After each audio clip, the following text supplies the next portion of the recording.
1 minute ago, King Charles just destroyed Labour and humiliated Keir Starmer liver. And what's happening right now could be the biggest political explosion in modern British history. This isn't just a bad day for Labour. This is a career-ending, party-destroying, history-making moment that has sent Westminster into total panic mode. It all started just hours ago when King Charles broke his silence and delivered a rare, fiery address that no one saw coming. For days, the palace had refused to comment on Starmer's outburst, letting the Prime Minister twist in the wind. But tonight, in front of millions watching live, Charles shattered that silence. And in doing so, he may have ended Keir Starmer's time as Prime Minister.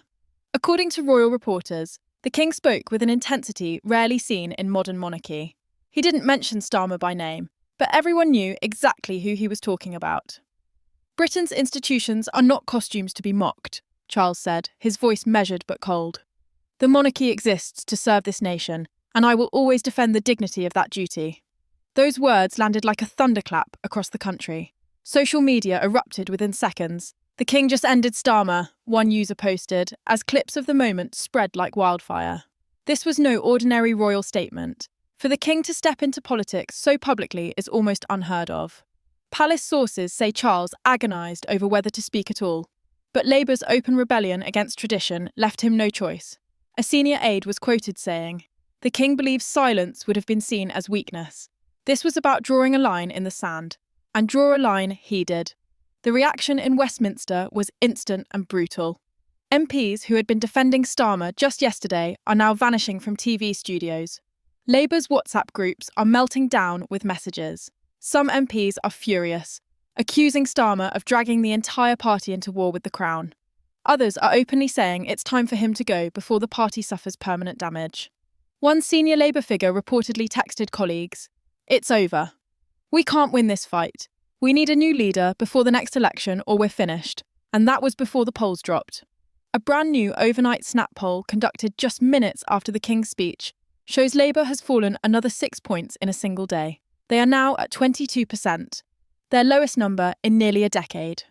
Reform UK is just 2 points behind, surging with new members by the hour. Conservatives are holding steady in the low 30s, and their strategists are already talking about an early election to crush Labour while it's bleeding. Inside Downing Street, witnesses say the mood is apocalyptic. Starmer reportedly called an emergency meeting, demanding his cabinet show a united front. But several ministers refused to attend, signalling open rebellion. One cabinet source leaked to the press that the Prime Minister is in denial and blaming everyone but himself. Another described the atmosphere as the final days of a collapsing government. Meanwhile, outside Parliament, crowds have started to gather. Supporters of the monarchy are waving Union Jacks and chanting, "Defend the Crown." News cameras are capturing scenes that look less like a normal political dispute and more like a national crisis. Commentators on BBC are openly questioning whether Starmer can survive the week. Sky News described the situation as the most serious challenge to a sitting Prime Minister since the fall of Margaret Thatcher. And through it all, Charles remains calm, dignified, unshaken. His statement was short, sharp, and devastating. By speaking just a few sentences, he has turned the country against the government and made Starmer look completely isolated. One political editor summed it up perfectly. This wasn't just a royal speech. This was a public execution, and Starmer was the target. The question now isn't whether this crisis will end Starmer's career. The question is how quickly it will happen and who will replace him when it does. The fallout from King Charles's statement has been immediate and merciless. Within hours of the broadcast, Labour headquarters turned into a war zone. Senior advisers were shouting over each other, arguing about whether to defend Starmer or push him out. According to leaks, Starmer was furious, insisting he would not apologise and would stand his ground against royal interference. But that hardline stance is already backfiring. Cabinet ministers are panicking. 2 junior ministers have resigned in protest, saying they will not be part of a government that attacks the monarchy and disrespects the British people. Their resignation letters were leaked within minutes and splashed across every major news outlet. The message was clear.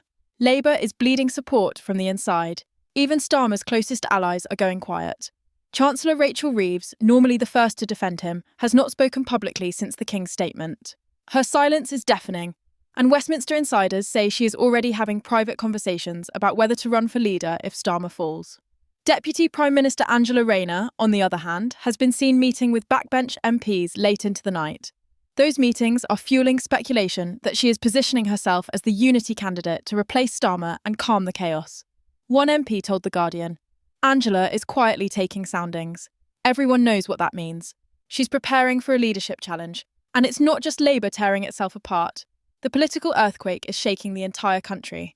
Reform UK is on the offensive, releasing a video within hours of the King's speech declaring full support for the Crown. Nigel Farage is not gloating or mocking Starmer. He's striking a calm, statesmanlike tone, calling for national unity and praising the King's words as the moral compass Britain desperately needed. The optics are perfect. Labour looks reckless and divided. Reform UK looks principled and patriotic. Membership sign-ups for Reform are crashing their website. Donations are pouring in from former Labour voters who say they feel betrayed by Starmer's attacks on tradition. The Conservatives, meanwhile, are moving in for the kill. Opposition leader Kemi Badenoch delivered a scathing statement on the steps of Parliament, accusing Starmer of dragging Britain into a constitutional crisis of his own making. Tory MPs are reportedly being told to prepare for an early general election campaign. One senior strategist told The Telegraph, "This is a once-in-a-generation opportunity. Labour is imploding in real time. If we move fast, we can wipe them out for a decade." Social media is amplifying the crisis at warp speed. Starmer memes are everywhere, showing him as a puppet master, a dictator, even a traitor. Trending hashtags like #CrownFeasersCommons, #StarmerOut, and #DefendTheKing are dominating X and TikTok. Influencers are posting videos mocking Starmer's outburst. Comedians are writing sketches, and even Labour-friendly media outlets are publishing editorials urging him to apologise before it's too late. But Starmer shows no sign of backing down. In fact, insiders say he is doubling down, telling his inner circle that this is a fight for the soul of the country. But if this is a fight, Starmer is losing badly. Overnight polling shows his personal approval rating collapsing faster than at any point in his career. 76% of voters now say he has handled the monarchy row badly, or very badly. Among Labour's own supporters, nearly half say they would prefer a new leader. And it's not just about polling numbers anymore, it's about survival. Several MPs have reportedly started drafting letters of no confidence, the first step in formally removing him as leader. Political veterans are comparing this moment to the night of the Brexit vote or the fall of Margaret Thatcher. The kind of turning point that rewrites history. Meanwhile, King Charles is being praised for what some are calling the most decisive moment of his reign. Constitutional scholars say his statement was a masterclass in staying above politics while defending the monarchy. He didn't attack anyone personally. He didn't make it about himself. He made it about the institution, one expert explained. That's why it landed so powerfully. By saying so little, the King managed to make Starmer look petty, angry, and unfit for office. Outside London, the mood is just as intense. In Manchester, Birmingham, and Liverpool, small pro-monarchy rallies are forming, with crowds holding signs reading "Hands off our King" and "Britain stands with Charles." Local news stations are reporting that these gatherings are growing by the hour, with some Labour MPs now afraid to hold public events in their constituencies for fear of angry confrontations. This is no longer just a Westminster drama, it's a national uprising. And all of this is happening in less than 24 hours. The speed of this collapse is almost unprecedented. Political commentators are openly saying Starmer may not survive the week. One veteran journalist wrote on X, "I have covered British politics for 30 years, and I have never seen a leader lose the country this fast. It's not a slide, it's a cliff." By the third day of this crisis, the situation had gone from political scandal to full-scale government collapse. The Labour Party is no longer just divided, it is in open revolt. Late last night, reports confirmed that more than 40 Labour MPs have submitted formal letters of no confidence in Keir Starmer's leadership. That number is climbing by the hour. Senior party figures are now holding secret meetings in Westminster, discussing who could replace him and how quickly they can remove him without triggering a total election wipeout. Insiders say the mood is grim, with one veteran MP describing it as the death rattle of a government. Cabinet resignations are accelerating. Transport Secretary Louise Haig's resignation letter was just the beginning. Overnight, 2 more ministers walked out, citing the Prime Minister's refusal to back down. Even long-time loyalists are breaking ranks. Education Secretary Bridget Phillipson, who had previously defended Starmer's stance, is now reportedly considering her position. One source close to her told ITV she doesn't want to go down with the ship. And it's not just ministers. Civil servants are leaking at an unprecedented rate. feeding journalists a steady stream of damaging revelations about Starmer's temper and erratic decision-making inside Number 10. The picture being painted is one of a Prime Minister spiralling out of control. Meanwhile, Nigel Farage is seizing the moment with surgical precision. In a press conference this morning, he stood in front of a massive Union Jack and declared Reform UK the last line of defence for Britain's traditions. His speech is already being called one of the most effective of his career. He didn't just attack Labour, he invited disillusioned Labour voters to join him, saying, "If your party has abandoned the crown, come to the party that will protect it." That line went viral instantly, drawing hundreds of thousands of likes and shares within hours.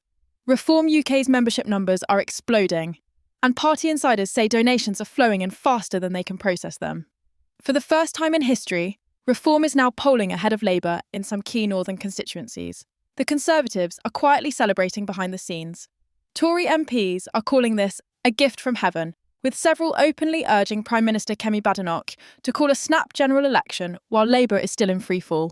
Some are even suggesting that an early election could wipe Labour off the map completely, leaving Reform as the official opposition, a scenario that would have been unthinkable just a month ago. One senior strategist told The Times, "We are witnessing the political extinction of Starmer's Labour." And what about King Charles? He has spoken only once, but that single statement has transformed the entire political landscape. His decision to stay silent since then is proving to be just as powerful as the words he spoke. The King's calm, measured presence has left Starmer looking more reckless with each passing hour. As one royal commentator put it, Charles has weaponised dignity. By saying nothing, he makes Starmer look smaller and angrier every day. The mood across Britain is volatile. Crowds outside Parliament have doubled overnight, with chants of "Starmer out" echoing through Westminster. Police are being deployed to keep order as tensions rise. Some Labour MPs are being booed and heckled in their constituencies, with angry voters demanding they choose between the monarchy and their party leader. This is no longer just a Westminster bubble story. This is a full-blown national confrontation over the soul of Britain. International reaction is pouring in as well. American late-night hosts are mocking Starmer's outburst, with clips of him calling the monarchy "men in fancy clothes" being replayed on every major network. In Australia and Canada, politicians are warning that the crisis is damaging Britain's global reputation. Even European leaders are quietly expressing concern that the UK is entering a period of political instability just as major global challenges loom. Every hour that Starmer refuses to apologise or step aside, the pressure mounts. Bookmakers have slashed the odds on his resignation, with some giving him just a 20% chance of surviving the month. The Labour Party is now a battlefield, and the knives are out. Angela Rayner is reportedly preparing a leadership challenge, while Rachel Reeves is said to be quietly building her own support network. The party is on the brink of civil war, and the country is watching every second of it unfold. So what happens next? Will Starmer step down before he is forced out? Will Labour MPs move against him in the next 48 hours?